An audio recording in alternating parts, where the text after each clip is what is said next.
Now in our 6th year, this is GabNet, the Great American Broadcast Network. Talk like you've never heard it before.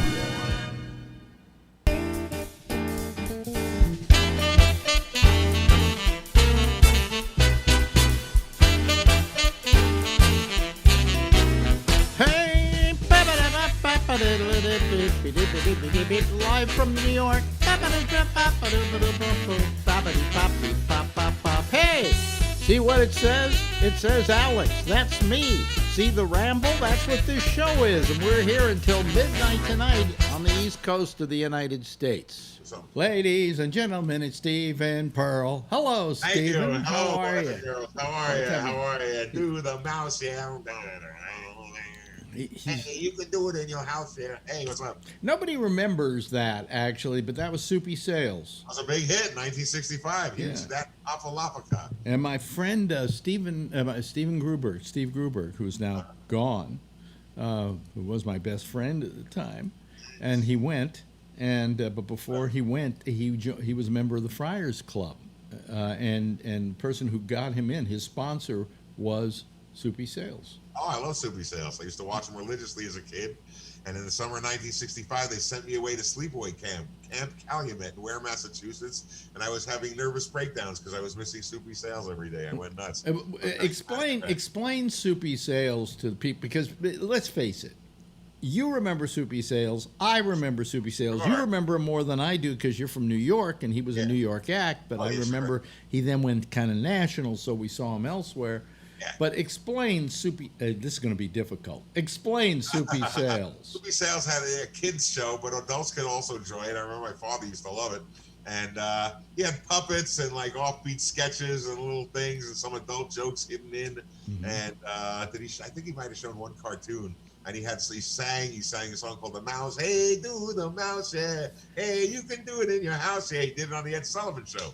Right. And another song, Papa Lapa, they whisper it all over Turkey. It was a big hits back then. And he was just a crazy person. He wore a big old bow tie, and he had puppets, the White Fang and Blacktooth, his two dogs. And you just saw the claw.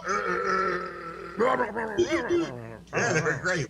And it was just a funny shit. You know, I still watch clips now, and I said, this is funnier than anything that's on TV now, man. And they threw him off the air because he did a little stunt. He said, okay, kids, what I want you to do is when your parents are asleep, go into your daddy's drawer, go into his wallet, take out the little green papers with the pictures of the presidents on them, and send them to me, Soupy Sales. They had an address on the screen. I think he was even more specific than that. He said a picture of Abe Lincoln. Oh, did he say that? Okay. Yeah. And kids actually got like a couple of $1,000s in the mail. Like, who can't do he that? Didn't. I don't think he got fired for that, but he got in a lot of trouble for that. Yeah, he got a lot. Well, I know. I remember he was off the air shortly after doing that. So the classic clip of Soupy Sales is he always would go to his door. There'd be a knock on his door, and then he would open it up, and there'd be some famous person there. Yeah. Okay. Right. Either that or there'd be a hand. You gotta help me. My wife thinks she's a chicken. No, I didn't think it was psychologist. We need the eggs to get it. Yeah, bum. And so there's a knock on the door, so he opens it up, and you don't see anything because the person is off screen, and they had a naked lady there. And he just broke up. He couldn't stop. Okay. Also, Frank Sinatra, Sammy Davis, and Trini Lopez did a sketch on the Soupy Sales show. Really? Called Waiter. It was hysterical. And they're in a restaurant, Soupy's the waiter, and you can imagine what happened. Everyone gets hit with pies at the end. Yeah, So Frank Sinatra did the Soupy Sales show back then. You know what? These were the days when television wasn't national. Shows like this were local. Yeah, sure. Okay. And every market had its own local kid star. Yeah. We had one in San Francisco that the kids loved called Fireman Frank. Fireman Frank. You know, and there were many other. There was a guy by the name of George Lamont who was very funny. I loved him. But we didn't know from Soupy Sales. We heard about Soupy Sales because all of a sudden Soupy Sales would be on the Ed Sullivan Show, and now you knew who Soupy Sales was. But every market had their own star. In fact, everybody goes, well, I watched Bozo the Clown when I was a kid. Yeah, which Bozo? Yeah, there were Because different every bozos. different market had a different bozo. Right, that's right. It's different bozo. Pinto Colvig, I think, was the original bozo. He was Actually, how it started out, it wasn't Bozo the Clown on TV. It was Bozo the Capital Clown. Oh, I didn't know that. And what it was a series of kids' records on Capitol Records.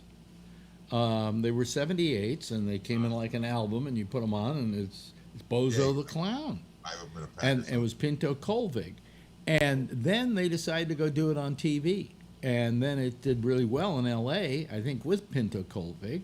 So they then started doing it in Chicago, but with a different person playing Bozo because the show was live, and another one in Philadelphia, another one in New York, and so on. And that's why everybody knew Bozo the Clown, but they didn't know the same Bozo the Clown. That's right. We had our own bozo. We had Bill Britton. I think Larry Harmon, who invented bozo. Larry Harmon, I don't know that he invented Bozo, but he did get claim to them, to him, and he owned the franchise. Here's another franchise Larry Harmon owned, but I hate him for it. Well, he's dead now, so I don't hate the dead, okay? I just feel they went to their just reward, okay? Larry Harmon got the rights to Laurel and Hardy. And any time you would want to do like a sketch about Laurel and Hardy or a parody of Laurel and Hardy, he would send you a cease and desist letter. Oh my God! Cut it out. Now, I had a friend by the name of Chuck McCann, another kid show host. I love Chuck McCann. God rest his soul. You know, it's funny. I got to know Chuck McCann, and kids like you say, Chuck McCann, I watched him all the time when I was a kid. And you go, great, but that's not the Chuck McCann I knew. Chuck McCann I knew was Chuck McCann, who was a friend of my friend Earl Dowd's. So, but everywhere I would go, everybody would go, look, he's the kid show host, and I'm going, I don't know from this. I just know this is Chuck McCann. But Chuck was very big in the day, and he also did an impression, a spot-on impression of Babe Hardy, Laurel and Hardy.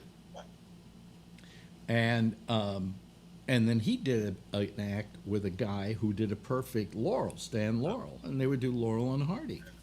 Cease and desist. Oh my God! Because what he did is he got Stan Laurel on his deathbed to sign away the rights to Laurel and Hardy to him. Yikes! Yeah, the guy was not a great guy, Okay. Well, every other audition in LA I used to go to in the '80s, he was there. I go, well, he's gonna get the part, so he always did. So yeah, but Larry Harmon was like he owned Laurel and Hardy. Oh, I didn't know that. Oh, Larry Harmon was a bastard. Okay. Yeah. Well, according to Chuck, he was. And I don't see Chuck McCann in LA. He was great. Nice guy. But and McCann used to do a show here, I think, on WPIX. Yep. Let's have fun. Let's have fun. Yeah. And this is a great story he told me. He had a lot of great stories he would tell me. But one of the stories he told me was that they had this show, and they had this person on who was a beekeeper who brought his bees, right? And there was also a dog on this show who was, now we have the bees, and we're going to show you a German Shepherd, and blah, blah, blah, blah. And the German Shepherd knocked over the bee. Oh, here we go. And the bees, thousands of bees, go into the vents at WPIX. Guy is doing the station breaks in what they called the announcer's booth. There was a booth, and you would sit in it, and then you would sit there and you would wait until you were cued, and then you would go. And this is why we don't have this job anymore. That's why a lot of us are out of work. He would just every half hour go, WPIX, New York.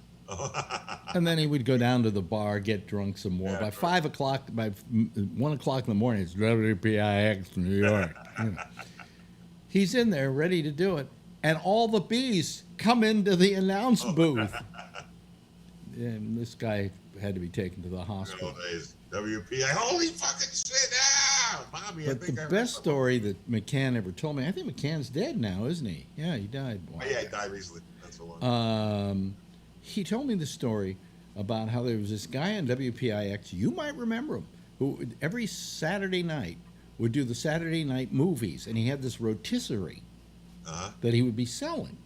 And he would start out at the beginning of the show and say, tonight we're going to make a lovely pot roast. And then he would skewer the pot roast, and he would put it in this little roasting thing. And he said, when we'll come back and we'll see how it's doing, enjoy the movie. And you watch a little bit of movie and come back, and it's going around, you know. And he's saying, look how juicy it's starting to get. And then another part of the movie. And finally, at the end of the movie, he would have, see what we have, a lovely pot roast. Now, he didn't do that last segment at the very end of the show, because that was his last segment.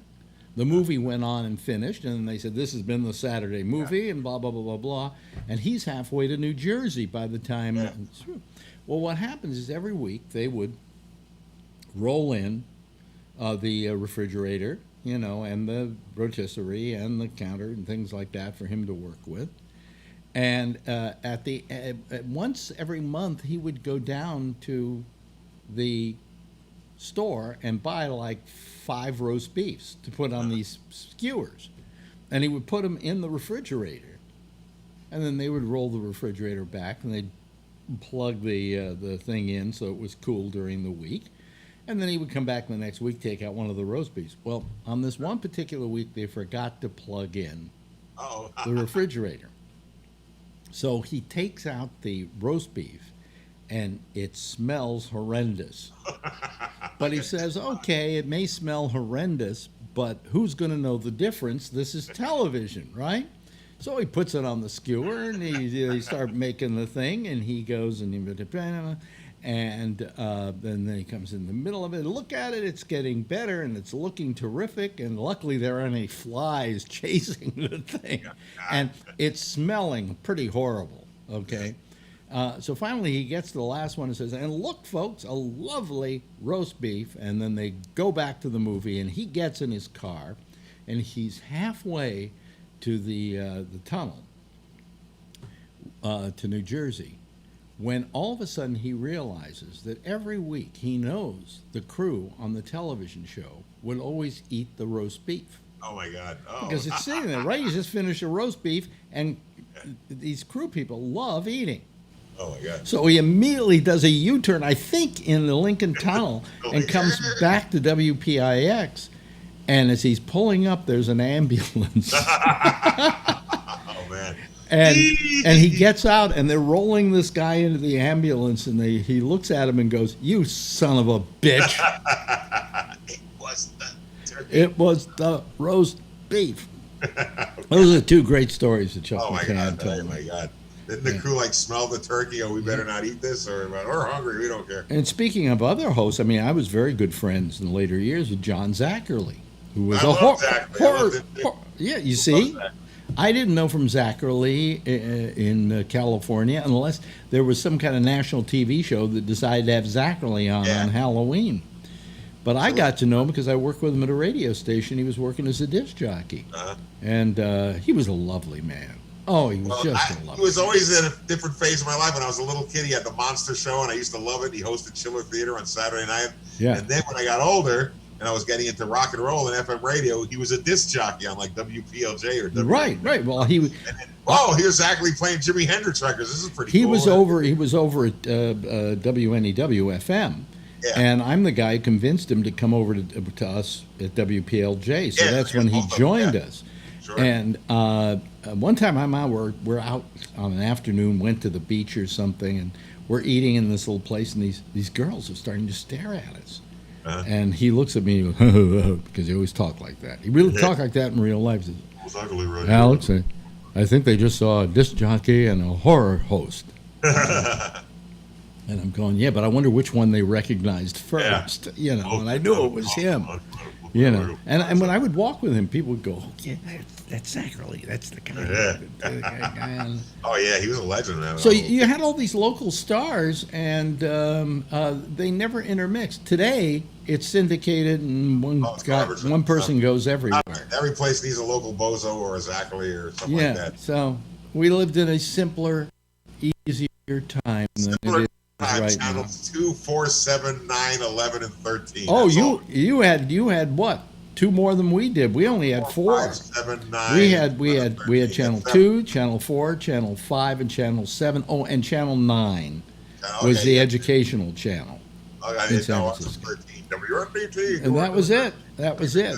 Yeah. Now Yep. it's all a new world. 1,000 channels and nothing but garbage. Then it was 5 channels and a lot of good stuff on there. Well, I'm glad to hear you're fine. Your AFib is gone. Oh, like bull. Yeah, and he's going to live another 10,000 years. Ladies and gentlemen, that's the face that is Stephen Pearl. Goodbye, Stephen. Thank you. There he goes. Now in our 6th year, this is GabNet, the Great American Broadcast Network. Talk like you've never heard it before. Hey, yeah, thank you very much, Stephen Pearl. Let me see here. Do I have enough light? Is that light enough? See, here's the thing. I can adjust this, and I just never know where to adjust it. You see, here's my other adjustment. There we go. That looks better. Yeah, that looks better.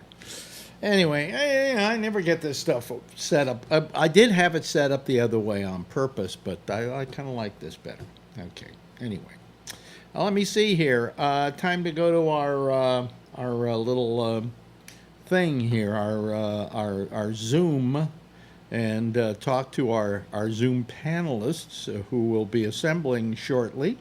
If you don't know how to get here, just go over to gabnet.net, and over on the right-hand side of the page, down in the middle of the right-hand side, it just says click here to Zoom, and that's all you have to do in order to be, well, like Charlie Wallace is right now. And here comes Robert Natale, ladies and gentlemen, joining us again this evening from New Jersey. He's from Jersey.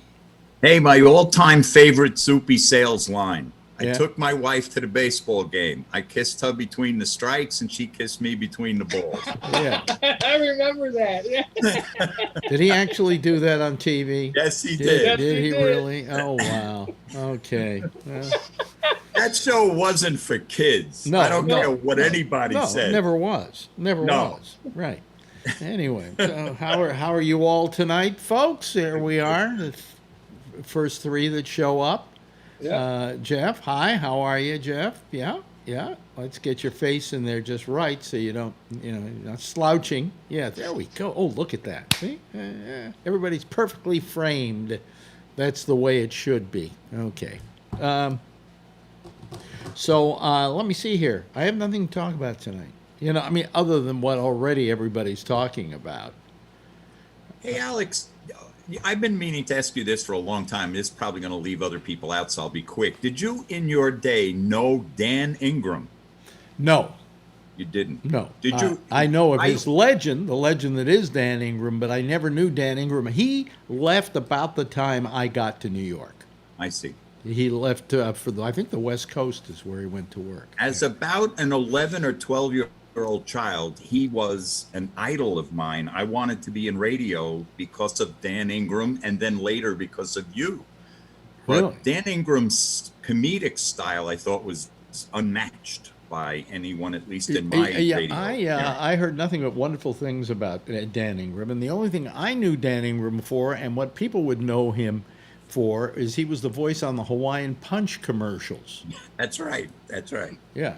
But he was a legend here in New York, and I don't know why he left. He wasn't fired. I think he just got a better job on the West Coast or something like that, Well, then he came back to New York when Bruce Morrow decided to gather all the old DJs back on CBS to kind of reprise a lot of the good guys and a lot of WABC, Ron Lundy, those kinds of guys that were prominent in WABC in those days.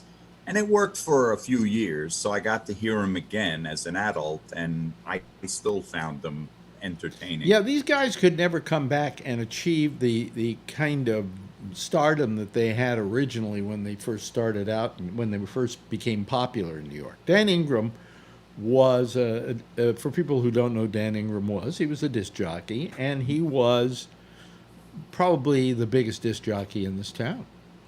I mean, bar none. Everybody thought he was the best. Yeah. I never heard him, so I never know why he was great. You know, I worked with other greats. I mean, I worked with Murray the K, and I worked with all the people that were WMCA when I got there, like Dan Daniel, Harry Harrison, Right. what's his name, the black guy. Oh God. Did you know B. Mitchell Reed? No, I never knew B. Mitchell Reed. No. Okay. No. But when I came to WMCA, these were big stars in this town. You know, Jack Spector Yeah. was another one, and who's the black guy? God damn it! We had the same birthday I did, and he was smooth as silk. He was terrific, and it was just a lot of people that I worked with who were legends. And of course, I'm just a kid. You know, I'm not a legend at all. I guess after a while, I became a legend, or so I'm told. But you know, I certainly wasn't going to become a legend with those guys around me. You know, because I was just surrounded by greats. You know,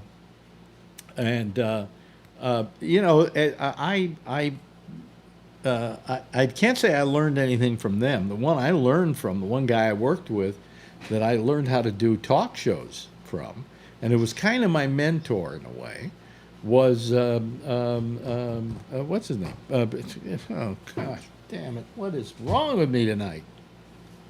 I can't. The talk show host on WMCA. Not Bob Grant. No. Oh, Barry Gray. Barry Gray. Barry Gray.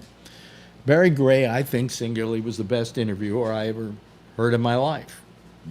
No question about it. And I learned all my interview chops from Barry Gray and watching Barry Gray work. And then they gave me his show on. He did Monday through Friday, and then on Saturday they did a show in the same time slot out of his big studio, and they gave me that time slot and that studio to use.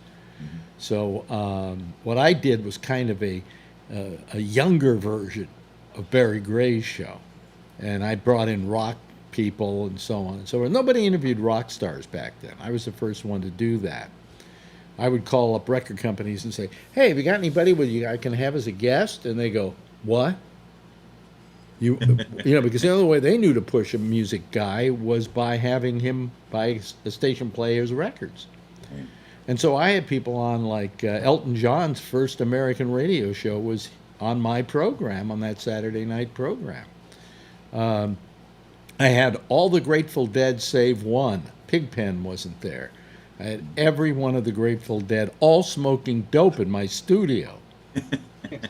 What they did is they came into the studio. See, I had because I did kind of like a lot of hip people and things like that, you know, the day. I got together with the lawyers one day, and I said, what do I do if somebody pulls out a joint in the studio and starts smoking it?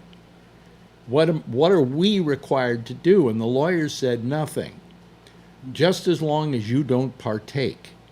Right. In other words, they offer it to you, you turn it down, you don't take it. But if they smoke it, that's their problem. They're the ones committing. Oh, Frankie Crocker. Yes, thank you much. Frankie Crocker. We had the same birthday. Not the same year, but the same birthday. Dan Daniel had the same birthday as me. Three of us celebrate our birthdays on the same day. Anyway, what was I saying?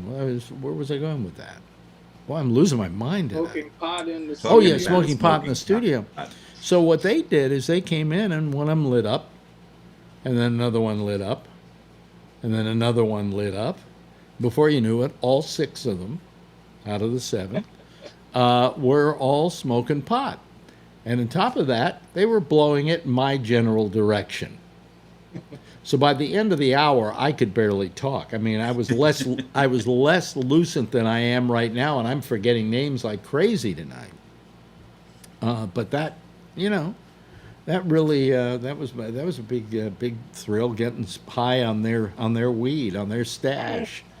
You actually got me into radio, but you also got me out of radio. I took a job as a freshman in college at the college radio station. Mm-hmm. They gave me an overnight shift And I could do anything I wanted. I did what I wanted was play music and talk about the music, talk about the individual players and all. And I was in my glory. I thought this is what I want to do for life. And then suddenly they switched my shift, and it was against your shift. And so where I would play something and give a long, speech about it, I would say, Inagata Devita, see you in a minute. And I would go listen to you. And finally, people complain, what happened to the show? You used to be so good. Yeah, Inagata Devita was the record you put on when you had to go take a long dump. Had to go take a shit. Yeah, right. Yeah. No, we had long pee break records. In the early days when I was working at like pop radio stations, it was, I think, El Paso by Marty Robbins, which was like 4.5 minutes, something like that. Yeah. Later on, we were very lucky to have Arlo Guthrie with a 28-minute Alice's Restaurant, and Inagata Devita, which was what, about 17 and change. Yeah, you could do a lot during that. You could have a woman come in and have sex with her and have her leave, and maybe even take her out to dinner while that was on. That's right. But Freebird's a long one too, right? Yeah. But there were these long ones. I'll tell you what I did in San Francisco though. I was working at a radio station, the Quake, and they decided, was it the Quake? No, it was at Live 105, believe it or not, who said to me, listen, Alex, we'd really like it if you play more records in the morning. I said, how many would you like me to play? They said, well, maybe 10 an hour would be nice. I said, that's most of the goddamn hour. They said, well, because here's what happened with me. I did a show in which I would talk, and I would bring in comedians, and they would talk, and we wouldn't play records. And these were record-playing radio stations. And so it became kind of like, there's a kind of a game they play called Invite the Jew Over to Dinner and See if we can make him eat pork. Oh, this was, let's see, always they tried to do it, how many records we can get Alex to play. So we got into a big fight one day. They said, you got to play a few more records. You're not playing enough music. And I went, but I am playing enough music, and I have control over this show by contract, and I don't want to play music, but I'm going to keep you happy tomorrow morning. And so I got on the air, and I said, good morning, everybody. This is Alex Bennett, and this morning I'm going to set a record for playing the most records in 1 hour. And what I did was there were a lot of records you could find, songs you could find that were like a minute and a half, 45 seconds. They were out there. So I managed in an hour back to back to play, I think it was 30 songs in 1 hour. And that was with the commercial breaks. Okay? And after the hour was over, I said, from here on in, this is the morning show at KILT, your most music morning show. No other radio station can beat the amount of music we just played. And my boss said, very funny. Very funny. That was the last thing we wanted. Well, another time, this would happen at the Quake, okay? The Quake was very mad at me because they wanted to get rid of me. The reason they wanted to get rid of me is that they bought me as part of the package. When they bought the radio station failed. Somebody else bought it. Then they decided what they wanted to do with it, but what they wanted to do with it wasn't what I was doing, and I had baked into my contract the specification that I had creative control over my show. And they said to me, we want you to play 10 records an hour. I said, really? They said, yeah. Tomorrow morning, start playing 10 records an hour. So I figured out, how am I going to do this? So I got on the air and I said, listen, the manager of the radio station has told me that they want me to play 10 records an hour. And I said, there's no way we can do 10 records an hour and do the kind of show I do. So here's what I'm going to do. On the left channel of your stereo, you'll hear the music. And on the right side of your channel, you'll hear me doing my show. There you go. Now all you have to do is take that balance knob and move it to which side you want. And I did an hour with both channels going, and they went crazy. They were looking for reasons to. I did something illegal. The FCC wouldn't like this. That we were causing this problem. And I went, yeah, fuck you. You know, I mean, that was the kind of troublemaker I was, you know. But I played 10 records. I think I played maybe 12 or 15 records that hour. It didn't matter, you know. And I was just playing on. I'd done this thing where I just made sure that I think each pot that we had, you kind of had a balance knob, and I could turn things to different channels, and that's how we did it. So they loved me. My bosses just loved the hell out of me. Yeah. But going to Live 105 was much, much better, right? I mean, bigger audience and everything, right? I mean, yes and from the yeah, Quake? yeah, from the Quake. Well, the Quake was the reason I went to I was at KMEL, which was a kind of a pop radio station, and they were nice people. They were wonderful to me. But I get a call one day, and I get it from a guy named Bob Pittman, of all people. Now, if you don't know this name, well, Bob Pittman is the guy who's now the head of iHeartRadio. Right. And he's the guy that came up with MTV and started MTV. Yep. So they say, you got a call from Bob Pittman. He wants you to call him in New York. And I went, whoa, MTV, here I come. And I call him, and he says, hi, Alex, Bob Pittman here. Listen, I'm friends with so-and-so, and they want to talk to you about going to work for them across town.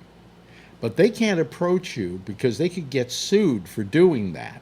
So they asked me to be the intermediary and link the two of you together. So would you be willing to talk to them? And I said, yeah, I'd be happy to. Next thing I know, ring, ring, they're calling me. And they go, well, how much do you want to come over here? And I was making something like 60 grand a year. And that was pretty good money at that time. Maybe I was 75, something like that. Because at one point I was going to leave the station and come back to New York. And they said, how much would it, how about, why don't you stay? And I said, well, they said, we really like you here. And I said, okay, I'll stay. And they said, okay, we're raising you to 60,000 a year. I was making like 35. Which was really nice of them. Said, just so you'll stay because you're very valuable to us. Well, anyway, these guys call up, and I'm thinking to myself, I'm doing great over at this other radio, at the KMEL. I don't need to go over to that other radio station. And they said, how much do you want to come over to go to this new radio station we're starting? We're thinking of calling it the Quake. I said, so I didn't want to go. So I said $125,000, and the next words out of their mouth was, okay. So I then went to work for them for more money, I think, than anybody in San Francisco was making at that time. That was a lot of money back then. Maybe there was one other guy making that much, but I was pretty much it. And I went over there to Live 105, and rather to the Quake. And the rest was history. The station went broke because the guy who ran the station was stealing the proceeds from the station and going out, I don't know, spending it on hooker girlfriends, I don't know what. And so they finally had to sell the station. And when they sold the station, the people who bought it didn't want this talk show in the morning. What do you have a talk show in the morning on a rock station for? So they tried to get me to play music, and I said I wouldn't because I had it in my contract that I didn't have to. And then they tried to do then they said, well, then we'll do this, and we'll do this to get rid of you. And it turned out there's no way they could get rid of me. I had an ironclad, no-cut contract for 3 years, and they still had a year and a half left, or maybe more, to pay it off. So they were stuck with me until somebody came along over at Live 105, and his name was Ed Cramp, and he said, I'm going to make a baseball kind of deal for you guys. What I will do is I'll take Alex Bennett off your hands, and I will pay half the salary you're paying him to help mitigate your losses, okay? And the minute he gets a rating as high as he's been getting on your station, we'll accept the entire amount. Okay, we'll start paying the entire amount as soon as the ratings are as high as what he got you over there. And they thought about it for a moment, and they said, "No, we'll go you pay 40, we'll pay 40%, you pay 60." So he says, "Okay." And so I went over. And the first month that I was there, I got better ratings than I got over at the Quake. And they would have been off the hook for the next year and 3 quarters. But for a year and 3 quarters, I was being paid by 2 radio stations. It's crazy.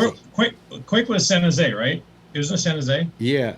Well, they were when they were trying to get rid of me. No, the Quake was San Francisco. Oh, it was. Okay. When they were trying to get rid of me, they had a meeting between my lawyers and their lawyers. And at some point in the meeting, the guy who owned the radio station said something to the effect of, "I hear Alex has a drinking problem." Now, I'd never had a drinking problem. Why you would assume I had a drinking problem is any party you ever saw me at, I was drinking a Coke, right? So people automatically assume he goes to a party, there's alcohol, he doesn't drink, he must be an alcoholic. So the guy said, "I hear Alex an alcoholic," and the lawyer said, "No, he's not." And then, when they wanted to try and get rid of me, they said, "We're not willing to negotiate any further." And I said, "Why?" He said, "Because you just committed secondary defamation." In other words, secondary defamation is when you don't say, "I am an alcoholic," you say, "I heard he was an alcoholic." But they said, "That's secondary defamation. We got you dead to rights. Now, you want to get sued, or you want to, let him out of his contract." So I went out, and I didn't work for a couple of months. It was then a couple of months later that this Ed Cramp came up with this idea about buying part of my contract. But all that time, I was getting paid. So, little adventures of Alex Bennett in San Francisco. So that was your cocktail, huh? Coke and Coke? Coke and Coke, yeah. Coke and Coke? Oh, God. Coke and Coke. Let me see here. Hockey Sock'em. This has got to be John Larkin, of course. Yeah. Yeah. You're not surprising us, John. Yeah. No, he's hiding. Yeah. What? So anyway, I hate telling radio stories. I leave that up to Jack Bishop. I don't like to tell radio stories that much. Oh, they're great. But, those little adventures I love because it was, a matter of how I played with these guys. Because management and I used to have, when I was at the Quake, God, I hope I'm not boring you guys with this. When I was at the Quake, I had a program director who I didn't exactly hate him, but I didn't like him very much. So I used to like to go into his office whenever we would have a meeting and start yelling and screaming at him and calling him all kinds of names because he would just take it very placidly. And I go, "You son of a bitch, you motherfucker," pounding my fist on the table, and he's going, "Well, if that's how you feel." So I always wanted to see if I could ever get something out of him, but I didn't hate him. But I always felt an animosity, not an animosity. That's not the case, because like I had a program director at Live 105 I liked named Richard Sands, but yet we would always argue like crazy, because I always felt that management was my enemy. Okay, they were what came between me and doing a good radio program. And if the natural enemy of the cat is the vacuum cleaner, then the natural enemy of the disc jockey is the general manager. So that's my history in the business. Thank you very much. Good night, everybody. You were in New York when Patty Hearst got kidnapped. Yep. And that was compelling radio. That was can't miss Well, radio. the story I don't tell that often, I don't think I've ever told it here, is I got a call from somebody at home saying, "Alex Bennett?" I said, "Yes." They said, "How would you like to interview Patty Hearst?" And I said, "Well, where is she?" And they said, "She's here on the East Coast." I said, "Really?" They said, "She's yours, but we want X number of dollars," I think it was several $1,000s, "and she'll do an interview with you. We'll take you out to a location, bring a tape recorder. We won't tell you where we're going. You can interview her." Because they knew, number one, that I would be sympathetic to her, okay? And secondly, they knew that I wouldn't rat on where she was and things like that. I just had a good reputation that way. So I went to my boss and I said, listen, I can get an interview with Patty Hearst, but it's going to cost us $2,000. And their attitude was, we can't pay that. You know, we won't pay to do an interview. And I said, you know, you're probably right. We shouldn't pay to do an interview. So I told these guys, the next time they called, the answer is we can't do it for money. We can do it for free, but we can't do it for money. And they said, well, then all bets are off, and that was it. Well, I often wondered whether that was the call was for real. And many, many years later, I think it was a thing that CNN did a couple of years ago on Patty Hearst. They talked about where she went, and exactly at that time, she was in New Jersey. Yeah, so that was a little adventure, but I had to turn it down, and I agreed with my bosses. You don't pay for an interview. Yeah, you know, right. You buy him a Coke or something like that, but you don't. You know, you don't. Yeah, it's a bad precedent. It's a bad precedent, and you just don't pay for it. So, but that was as close as I came to doing that. You know, but I didn't know if it was for real or not. And I told people this story, and they went, oh, okay, that's an interesting story. Yeah. And then I went and saw this documentary, and they were interviewing the guy who was keeping her at a house in New Jersey. They'd driven her all the way out here, across the country, and taken her to New Jersey because nobody would be able, it was just too remote to find her. You know, she could just blend in. And so I had that verified for me. So. Hey, Alex. Yeah. You remember what was the guy, Paul Krasner? Yeah. Yeah, you knew him, didn't you? Oh yeah. Yeah. Definitely. And he published. Remember Mae Brussel? Mae Brussel. No, Mae Brussel. Yeah, No, Mae Brussel. Brussel. It was pronounced. Was it Brussel? Yeah. Okay. I always thought it was Brussel. Anyway, he published some of her conspiracy writings, and was it Lennon? John Lennon read it, and he needed Krasner needed money to publish it, and so John Lennon funded it or something like that. Did you ever hear that story? Well, I know that I funded The Realist, which was his magazine. He was having trouble keeping the doors open. Oh, okay. And he asked if I could lend him the money. And I said, okay, how much do you need? He said, $5,000. I said, okay. And I had my business manager cut him a check for $5,000. And my business manager said, well, how long is it going to take for him to pay it off? And I said, don't expect him to pay it off. I said, I'm going to lend somebody $5,000. I'm not expecting to see it back. You know, if it comes back, surprise, surprise, you know, and whatever. And sure enough, one day we get a check in the mail from Paul Krasner. It's for $5,000 to pay me back. But Krasner and I were at Woodstock together. And in fact, we both came home at the same time, which was a day early, because I had to do a live show in New York on a Saturday night. That was that Saturday night show I was talking to you about. So I went on Friday, and Krasner was there on Friday, and we stayed overnight there. And then he had to come back too because he was dating a soap opera star, and I had to go back to do the show. So we got in the car, and I said, "Can you give me a ride back to New York?" And you know, I mean, Krasner and I were good friends over the years. You know, so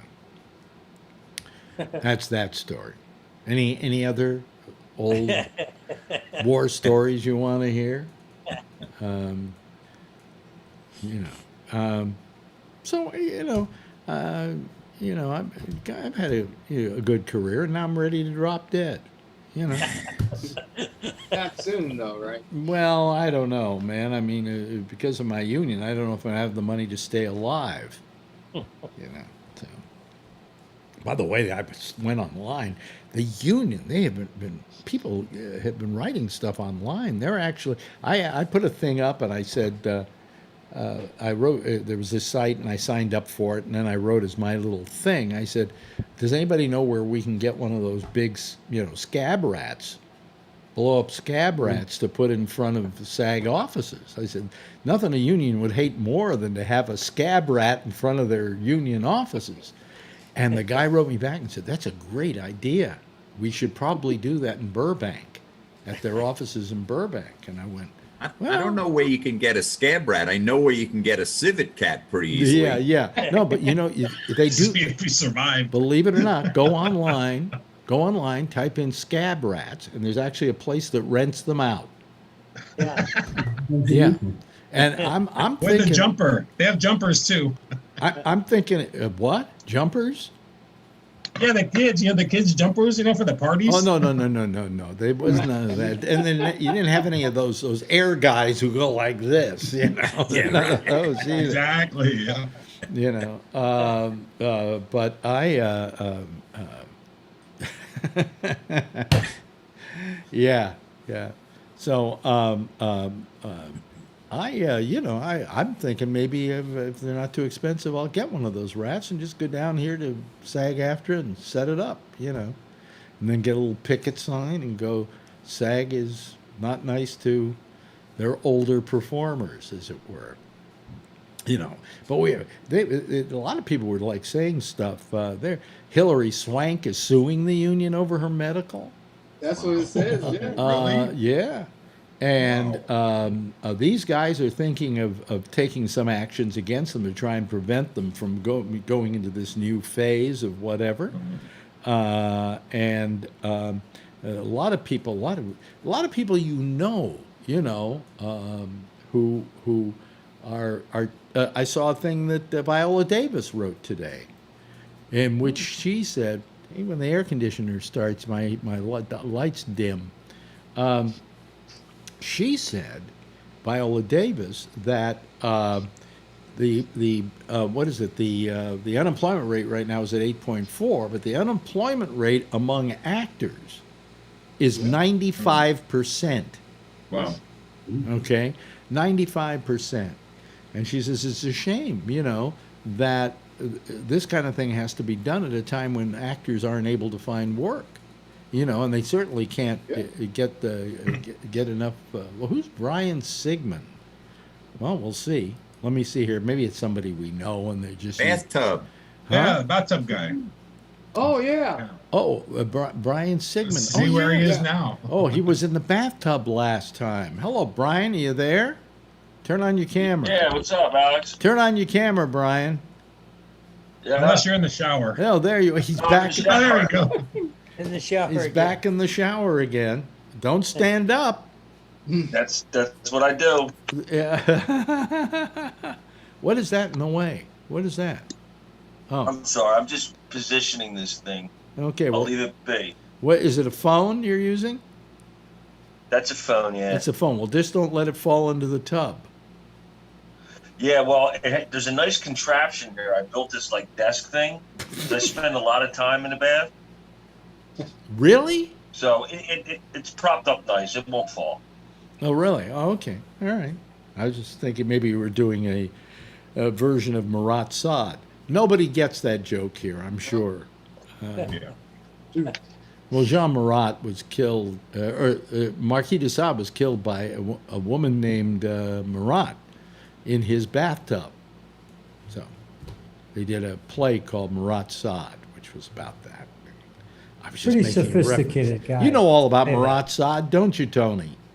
No, I'm drawing a blank. No, if it were a comic book, he'd know it, but otherwise he doesn't know it. Yeah. So anyway, those are some war stories, and I can't think of any else that would be interesting. Oh, what I was saying about the union though is that if you go online, there are just some amazing people saying things about this, and then everybody send money in so that they could get what do you call it? This site that they what's it called? The domain. No, it's like GoFundMe, but it's not GoFundMe. It's for causes, and they asked you if you would give some money so that they can promote it more. So I gave him $40, and I looked at the other people who were giving $40, and it was some people you would really know, you know. I mean, this is a union with some pretty famous people in it, Oh, sure. you know. And but it's funny that the famous people aren't aren't the ones that are really going to be hurt by this that much, because hey, number one, they're making the money and they work enough. Although it's fun, you have to make $35,000 a year to get the best insurance they have. If you're not one like me, mine was a senior performers insurance, but forget that. If you're just normal, you have to make $35,000 a year to get the best insurance they've got. Make at least that. Work at least 84 days, something like that. So then on top of that, it used to be that if you got residuals, which is payment for work you've done, and they just send you residuals, which I still get to this day. Do you know who sent me, I've gotten the most money for in my career over the years? Bill Maher. Really? I introduced, he did a one night stand for HBO. I was the announcer. And they've kept running that thing for the last 25 years. Okay. That was at the Fillmore. Yes. So if you I ever, worked that show. Oh, really? Okay. Yeah, I ushered it. Uh-huh. So I mean, I've made a fortune off of Bill Maher, who is not my favorite comic of all time, but what the hell? But I made a lot of money off of it. Well, if you get residuals, they used to be able to be considered income and go against that what was then 25,000, but now the 35,000. Your residuals would count as income. All right. Right. If you're getting a pension from them, you can't use the residuals as income for them. Ready? Ready for that one? You know. Then I started thinking about it. Take a guy like James Earl Jones. I mean, he must, when it's time to go to the mailbox every day, the question is not whether he's getting a residual check, but how many are going to be there. Okay? Right. Under this new rule, because he isn't doing a lot of new work, okay, he probably can't get life insurance from the union. You know, so I mean, you hear all these kind of horror stories, and you're going, you know, come on, this is why you join a union. That's why people are a union. You know, it's collective bargaining, and we're all going to pitch in. The reason you have a union is so you can have a health plan. You know, I've told comics before, comics don't have health plans. And I've said, you've got to unionize. And it's not because you want to go make more money from the club owners. It's so that you can get a health plan, because you're now a group and you can have a health plan. And so, you know, a health plan is always the core of any union. You know, it's one of the things that they make a big deal out of. So you know, it's kind of sad. Boy, I love seeing a guy in the bathtub. You know who makes a ton of money off of residuals? Apparently, who? Anyone who ever like worked on the SVU, Law and Order. Oh, Law and Order. Oh Jesus! They play the crap out of it. Yeah. Well, yeah, they play the crap out of them, but they've also been on for how many years? 20 years, something like that.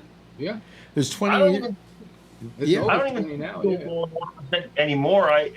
All I see is the SVU. But yeah, I get tired of like just child predators all the time. I mean, I like the old. Richard Belzer never has to work another day in his life.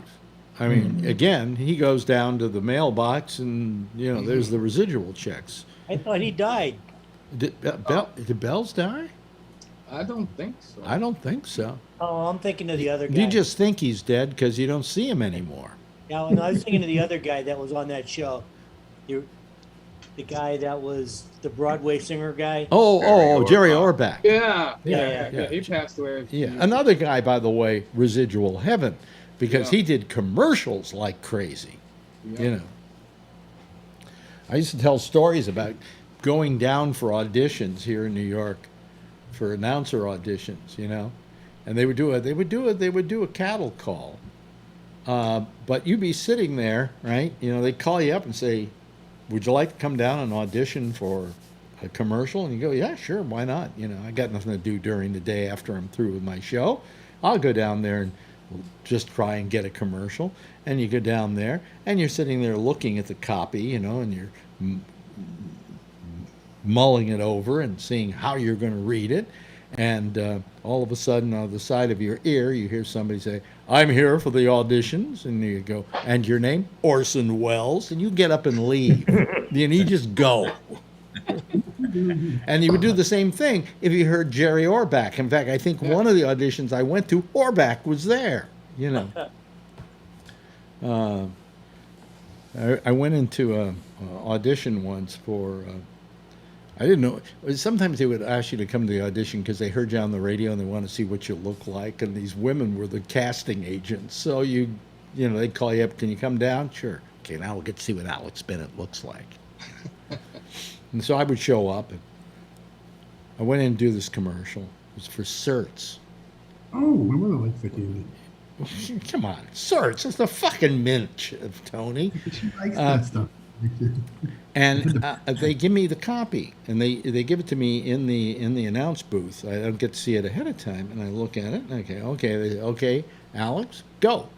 And I start reading it, and it goes, Susan knows a lot about skinny knits, but what she doesn't know is she has ho-hum mouth. That's a bit. And as soon as I hit ho-hum mouth, I started breaking up. I got hysterical. I couldn't stop laughing. And they said, is there a problem, Mr. Bennett? And I said, no, let me try it again. And I went, Susan knows a lot about skinny knits, but the one thing she doesn't know is she has...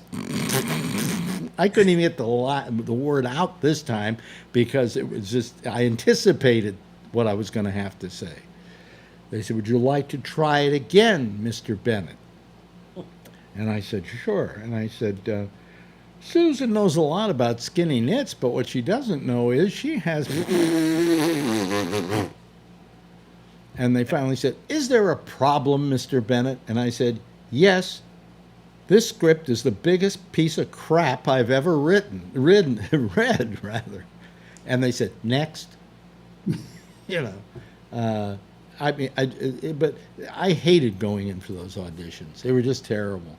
And the only time I ever got a commercial was when a friend offered it to me, you know.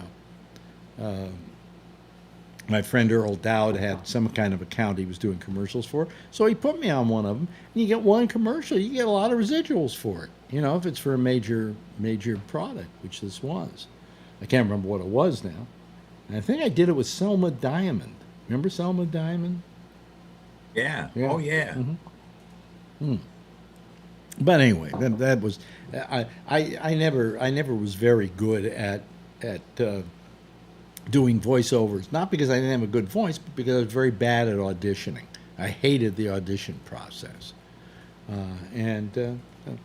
So anyway, that's my life. Well, we got 25 minutes left. Any other war stories you want me to tell? This is war story night. Oh, a lot of people are watching too. I just know. I looked over there and went, what? People are interested in this crap? Anyway. Oh, yeah. Anyway, let's see here. What's happening in the news? Jeff. What? Jeff's got his hand up. Oh, yes, Yeah. Jeff. Tell us about Florida. You know something? I would rather not tell you about Florida. That was the worst, most horrible experience in my life, taking a job in Florida. WIOD, which stood for Island of Dreams. And I did a talk show down there, and it was horrible. I lasted 3 months. I couldn't stand it. I just couldn't stand it. Those are the worst people in the world, those people down there. You know, they should all rot in hell. You know, eventually, global warming is coming, as we can see in California. I mean, is that global warming or is that global warming? Yeah. Man, I saw pictures of San Francisco today. We have a thing called the Palace of Fine Arts. Don't ask me what it is. They don't know what it is. It's just this thing they built for the 1916 Pan American Exposition, and nobody ever thought to tear it down. So one day they said, it's falling apart. Let's plaster it up and restore it. And so it's there. It's on a little lake and stuff.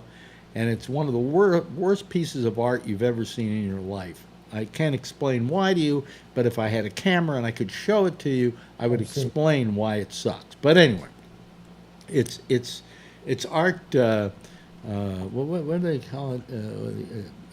When there's art that's so bad it's good, you know. But anyway, they showed this, and it's orange in color, and so all of San Francisco was now orange. The sky, the smoke, everything orange, and of course, the Palace of Fine Arts. I said, well, nothing new there, you know. But as I said, was better today. As I said last night, it was so orange. How orange was it, Tony? Say how orange was it? How orange was it? Oh, okay. Thank you, Brian. So orange that if Donald Trump went to visit, he'd disappear. Try the It was better today. There's no sun today, but it was gray. It wasn't, or smoky. It wasn't orange. So they said it's like a sunset. How when the sun gets to there's certain atmosphere or whatever reflects the orange. Well, my business manager lives over in Marin said at least yesterday it was so bad that at noon it was like it was midnight. Yeah. He said, in fact, it was so dark the street lights went on. Oh. It reminded me of like a solar eclipse. Yeah. It was really weird. I mean, it's horrible out there. You guys have got a bad thing going for you out there. Yeah. Well, everything started with the lightning storms on that Saturday morning. Yeah. That's what set up the majority of them. And then, then a couple other stupid ones. But well, the stupid ones is a gender reveal party in which they sent up fireworks that were blue. Yeah. And shortly turned red and burnt down half of Southern California. Yeah, what is that? Is that legal? That's not legal, is it? What? No, they're going to get shooting. They're going to get fined. They're going to get fined. How much do you fine somebody for burning down half of California? They were projecting $8 million, and I don't think that people have $8 million. I mean, I mean, the people who hold the gender reveal party probably go, "Oh well, we're in trouble now." It's going to take a long time to pay this off. The big problem is our fire season really isn't until next month. Yeah, but try and tell me there isn't, right, Charlie? There isn't global warming.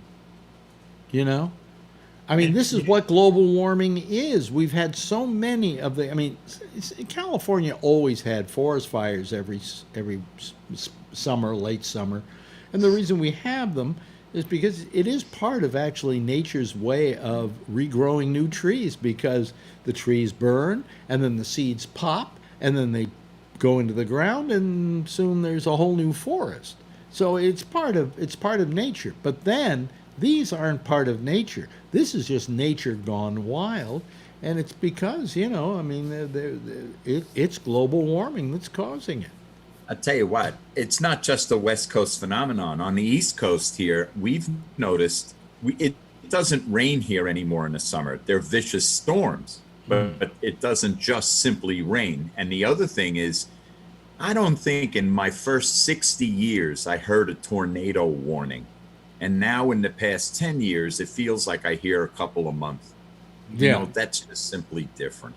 Yeah, you're not, we're having that in other parts of the world. We're having other events that are, similar. Brian and then Jeff. Yeah. So two years ago when we had the last bad ones, last year wasn't that bad, but 2 years ago, and they burnt down. Oh yeah, remember when they went over your the storage you had? Remember you had all your stuff in the storage that year. So 2 years ago, they I have my stuff in storage. And everything around the storage unit burned to the ground, except the storage facility. So that year, 2 years ago, it burnt down the city of Paradise. You guys probably maybe you've heard that. Just leveled it. So now they've been rebuilding these last 2 years, and one of those fires are headed towards Paradise again. Oh, yeah. So it's so sad because you see the house framed, with the plywood around it. And I mean, they were starting to rebuild in Paradise? They've been rebuilding. The I'd last 2 say years, I'd say wait for 2 years and then maybe rebuild. move out of paradise. No more paradise. Yes, Jeff, you had your hand up. Yeah, there's something that I thought maybe you guys would find it a little interesting. I have a son who's 27, 28 years old, and he was in our house for a couple of weeks. And he works in Manhattan, but he works at home now in Brooklyn. Yeah. And he was getting totally bored because he can't go anywhere. You know, it's just nothing going on. And so he asked my wife if he could borrow her car and take it for a couple of weeks. And over the weekend, he can go to the beach or to go up to the mountains or something and see people around. So he goes, it's a great idea. Okay? And so she goes, yeah, this is okay, but why don't you park it somewhere, not on the street in Brooklyn? It's too dangerous, too crazy. You gotta find a good place to park it. Well, he never really did that. So all of a sudden he's driving a car, he's having a good time over the weekend, he gets back on one day, and all of a sudden the car sounds like the whole muffler was ripped off or broken or whatever. Yeah. And she goes, what did you do? You must have hit a bump or gone through a pothole or whatever. He goes, no, I wasn't even driving that car. Blah, blah, blah, this isn't it. So she goes, well, you better bring it into the place and figure out what the heck is going on. She brings it in and the guy goes, somebody stole your Cadillac converter. Oh, really? Yes. Catalytic converter. They actually sawed it off. Yeah. Money. Yeah. They've Oh, been yeah. doing that for a long time. Yeah. Those things are worth a lot of money. By the way, the reason everybody you're seeing Brian Sigmund's name is he's probably walking around naked right now. And he right, Brian, are you there? Oh, we can't even hear him. I can hear her. I'm just, I'm about to, I mean, if you want to say it. No.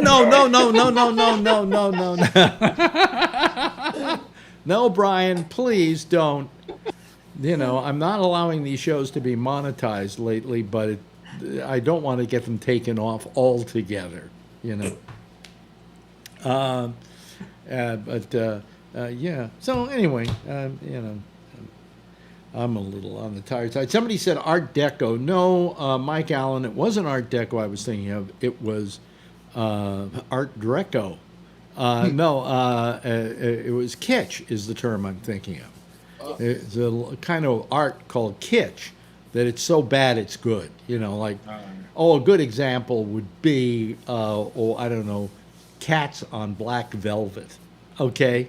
You know, things like that. So anyway, today our Senate didn't pass a bill, but it was the Democrats that didn't let it happen because they didn't want this thin bill, as it's called, to be passed. How do you feel about that? You lefties, you? Was this the response to the COVID, whatever? Yeah. Yeah, because they just want to pay the corporation. They don't want to give anything to the people. Nope. Yeah, that's what. Yeah, well, as you're saying, there's no money for any of the help that's needed. Yeah. I still can't believe that a bigger fuss hasn't been made about the lack of visibility as to where the original money went. Yes. You know, yes. that was like $7 billion or something that just nobody. I think it was $1 trillion. I think it was $1 trillion, wasn't it? Yeah, it was over half a $1 trillion. A lot of it's still left over. No accounting whatsoever. Yeah, Mnuchin got to send it to anybody he wanted. Didn't have to tell us who he sent it to. Yes. Yeah. But I mean, it's amazing. It's just amazing that we can't get money to people who need it. Right. You know. Yes, Jeff. Meanwhile, there's like 40 I know million somebody- people facing eviction. Yeah. I know somebody who got some of this money because they had a little startup company. It's a one-person startup. And they're really not doing anybody. And somebody calls them up and says, we can give you money from this and take care of that. And you can pay for that for the next 6 months or whatever. And the thing was really illegal. It was really a, Oh, really? oh yeah. It's on payroll. Wow. Yeah, Well, well, And it's very strange. Well, And- we had somebody who used to call this show who was getting some of that money, Yeah. who we haven't heard from in a while. I don't know why. He just decided not to call. I have to admit, on a rather visceral part of me, misses him from the standpoint that I would like to be ragging on him right now about Trump's whole COVID thing and all that has gone down. And you've got a recording of him saying this stuff. You know? know. I mean, it's not like you can go, oh, well, he didn't really say that. What do you mean he didn't really say it? You know, he said it. Came out of his mouth. So there's an evil part of me that would like to be doing battle with that guy right now, but you know he chooses not to call, so I'm choosing not to say his name. Who has his hand up? Charlie has his hand up, and then also Brian has his hand up. Brian with I the got one. some friends on Facebook that say that what's his name doctored the tape. Trump didn't really say that. Trump never said that. He doctored the tape. It's a fake tape. He doctored the tape. That's what some of the guys I'm arguing with on Facebook are saying. He's Well, admitted it. He's admitted saying that, but he said that he just want to panic America. That Well, doesn't matter. They'll say he faked that too, that he never admitted it. He But he didn't wanna panicked panic. America with all the people coming from Central America when the caravan, right, right? right. Every day they had the caravans coming and gonna rape your wives and Yeah, Yeah. and Whatever. that all kinds of colored people are going to move to the suburbs and scare Yeah, your it that isn't was my good. children, but no panic. no there. panic. I'm trying No to see. panic. Oh, here it is. I'm looking for my Snapple. Okay. Anyway, so I mean, yeah, no, I mean, it's amazing because he did say it. I mean, it's right there. If there's anything about that tape, and I mentioned this last night, that kind of got to me, was the fact that how lucid Trump sounded on those tapes. I mean, it wasn't the kind of Trump we're used to having right now, who mispronounces words and he says stuff wrong. He was very lucid and very direct. That's Okay. because he was telling them the truth. It's when he's trying to lie, then trying to. You know, you got a very good lie. point there, Charlie. I didn't start to think about that. Stop to think about that. Yes, Tony. But you know what I think it is? Under that tape, you saw the real guy.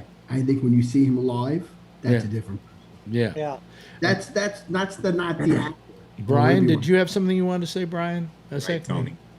Yeah, I mean, What? I listened to the tape and then I said, I asked myself the question. I said, well, when did the masks come in? Because I know it was a whole thing with like, oh, we don't know if the masks are really going to work and all. So I looked up when the masks started and I found some article where it listed state by state when they enacted masks, not requirements, but recommendations.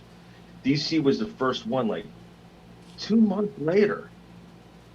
DC was the first. Yeah. So, you know, that's a pretty long time to get the memo. I think New York was one of the first to go with mandatory masks. Maybe it was next on the list. I just scrolled down because it was in chronological order, and I saw District of Columbia, and I had the earliest date. And I looked at it, and maybe New York was right there. Maybe it was the same day. But I looked at it, and I go, man, that's 2 months. That's a long time. I'll tell you, I didn't leave the house, I think, until mid-March. I didn't leave the house. I was too afraid to go out there. I felt if you went out there, this would be like Alien. You know, you would go out there and this thing would attach itself to your face. You know, and you were a goner. What about Fauci though? Like, I always had a high respect for Fauci. I always thought that he was always trying to correct the disinformation and stuff. But then I look back and Fauci was saying, he's like, I don't know if we need masks yet. You know, we just don't know enough. Here's the answer to that one, Brian, and I agree with you. Especially the Republicans love to play the tapes of Fauci saying, "Oh well," when he was asked, "Is this a danger to America?" Fauci said, "Well, right now I don't think so." You know, all of that was early thinking before we really knew anything to any appreciable extent. And so therefore what he was saying was, I think that based on what I know now, if we just take care of ourselves and watch out for ourselves, that we should be okay, that it will be manageable. And he would have been right, because it was manageable. It's just we didn't manage it. You Plus, know? there was a shortage of masks, and he was talking to that. You know? But So- you know, but The I mean, workers needed the masks. yeah. Nurses and doctors. But it, And us, we needed them. yeah, yeah. But I mean, the point is that it was, I think, Fauci was. That was early on. You know, that was January he was making those statements. We didn't know anything about this. And you know what they're finding out now? Do you know when we think the first case of the COVID hit the United States? December. Yeah. So it may not have even come from China. You know, we don't know. The other thing we should emphasize here is, Fauci, like most scientists, gather information and adjust, their recommendations based on what they learned. But beyond that, it's on tape, February 29th, Trump calling the coronavirus a hox. A hoax. And Fauci never, ever suggested that this was a hoax, ever. Right. Yes, John.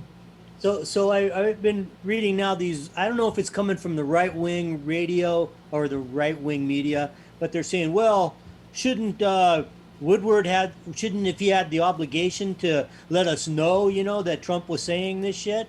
And I'm like, well, everybody knew, the danger of the thing. You didn't need to tell, you didn't need, I mean, we needed Trump to be on board with us, but, if he would have came out and said that at that time, he wouldn't have a book now, because Trump wouldn't have said anything else to him. Well, so I don't think he had an obligation. Yeah, no, first of all, he had to finish the interviews, which took place over, I don't know, a couple of months, something like that. And then he had to write the book. No, I don't think he had any reason to necessarily do it, okay, to give out the information that he it was up to the president to do it.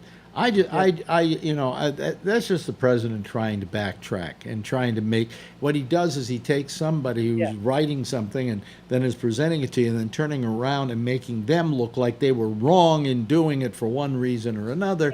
And because of that, that negates any of the validity of what's being said. Pulls this shit every time. Yeah, it doesn't alleviate him the responsibility not to lie to us. Hey, don't talk too loud. The kid's going to wake up.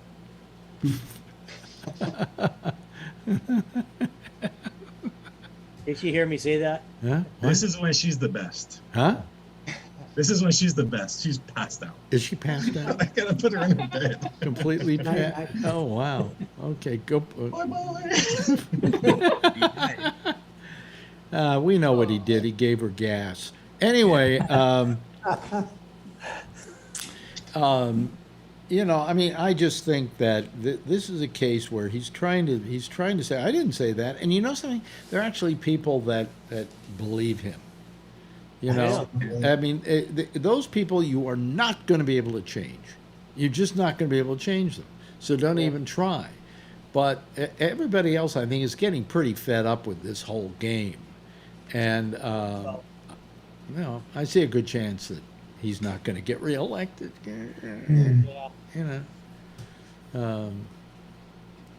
There's a lot of what I call Republican people who just will not think outside the box. No, I know. Well, if they were true Republicans, they would dislike this person because he's really ruining the party. He's really hurting the party more than you can possibly imagine. That's too sophisticated. Huh? Yeah. You're asking for sophisticated decisions. Yeah.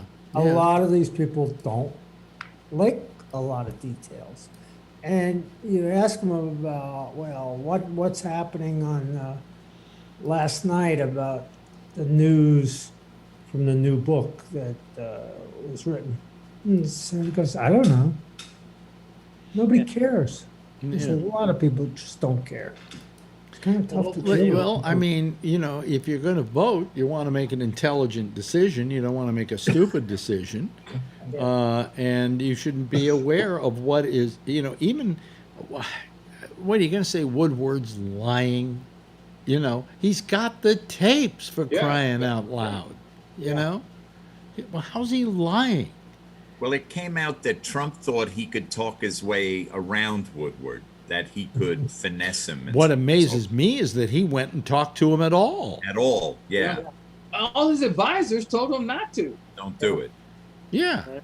I mean, or maybe when he did it, he felt that by the time the book came out, the COVID would already be on the run, and he would look somewhat like a hero or something. Maybe that was his thinking. He didn't expect that it was going to keep going. What are we at? 191,000 people dead now? It just came up on MSNBC that a poll said that 54% of Americans will not take a vaccine before the election, even if it's available. I don't know that I would trust it. I wouldn't. You know, I mean, we don't want one that's rushed. We want one that works, but we don't want one that rushes. And you know, we really we don't want that. And I think that most people are afraid that. Although here we got AstraZeneca saying that they were going to go into the final trials on theirs, but they've run into trouble. Yep. With somebody coming down with negative results from taking it. So it doesn't look like that one's coming too soon, and that was the most promising one. That was the one out of Oxford, you know. Yeah. So I guess we're just going to have to be able to have the Russian vaccine, right? Yeah. Anybody willing to try that one? No. Here's what I want. I will take the Trump vaccine if he takes it first. Yeah. Right? Really take And I want to see him on TV with the doctors there. Boom, right in the arm. Okay, here, I'm taking it. Okay, now it's safe for you to take too. But I don't think he would do that, you know? And I think we're going to have to wind up being the guinea pigs in this whole damn deal. Somebody will. Huh? Yeah. Somebody's got to test it. Yeah. I won't do it at the beginning. I'll wait. Yeah, I won't either. Trump will just test it on the troops. There you go. Yeah.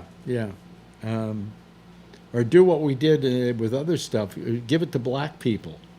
Yeah. Right? Remember that whole, all those times they took groups of black people and made them the guinea pigs? Yeah. Ridiculous. Anyway, we're slowly running out of time here, and I got to tell you, we had a lot of people listening to us tonight. I appreciate that too. You know, makes my heart feel good. And I thank you all for joining us as well. Let's see, Brian, with you're kind of sideways. There we go, cattywampus. Now you're eating, so you're through with your shower, right? Mm-hmm. And now it's dinner time. It's nice, you know, it's always nice to have something going on down on the bottom of our screen that has nothing to do with the rest of the show. There's no Bree tonight. Is anybody No Bree, here so What'd you say, Brian? Is anybody here from New Jersey at all? Me. Yeah. Yeah, right there. Yeah. You're from New Jersey, right, Brian? I have a neighbor who I loved. He was great. He did the same kind of work I did, HVAC. And we would go out there and we'd drink beers and clean our trucks and chew the fat. And today, he got arrested for setting up mirrors and cameras in a local school down here, in a middle school. Hurry up! I'm running out of time here. Yeah, we had news trucks everywhere and everything. It was just it's just so crazy when you know someone who turns out to be like this peeping Tom pedophile. It's like, Oh, jeez. Well, thank you so much, Brian, for that story. Thank you to Charlie, and thank you to Robert, and thank you to Jeffrey, and thank you to Brian, the other Brian with an A. Hockey Sock'em, thank you, John Larkin. And, of course, Tony, thank you. And Brian Sigmund, thank you very much. Why don't you all give a big wave goodbye? I will wave back at you here like this and say goodbye. Okay, all righty. There they go, ladies and gentlemen. That's our citizen panel for tonight. Boy, good show, fun show. A lot of good just amiable talk. Okay. Next, it's The Intersection with Jack Bishop, who'll be taking your calls using Skype. Okay. Gabnet Live is the Skype number. I'll see you again tomorrow night. Same time, same station in life. In the meantime, as always, if you see her, tell her I love her. And by the way, be careful out there, okay? And wear a mask for your sake and mine. Bye-bye, everybody.